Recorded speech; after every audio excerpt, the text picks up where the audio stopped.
La raffinerie de Grandpuits va être arrêtée durant plusieurs semaines. Opération dépollution après une fuite d'hydrocarbures survenue lundi dans les Yvelines. Rupture d'un pipeline de Total au niveau des communes de Vic et Autouillé. 900 mètres cubes de pétrole brut se sont déversés dans les champs et les rivières des alentours. Bettina de Guglielmo. L'odeur est intense et des flaques d'hydrocarbures parsèment le champ de Jérôme.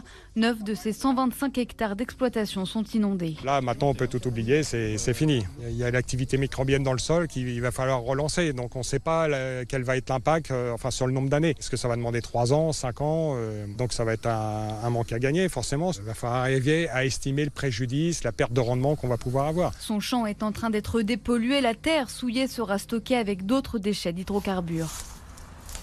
Le dessus de la rivière, regardez, c'est gras. Alain Bretel constate les dégâts dans le Liotel, un cours d'eau. Il y a un poisson là à l'intérieur qui a le ventre en l'air. Il est le président d'une association écologiste locale. C'est monumental comme catastrophe. Total me dit qu'ils ont des robots de contrôle qui permettent de vérifier la solidité de l'ensemble. Qu'est-ce qui s'est produit à ce moment-là ?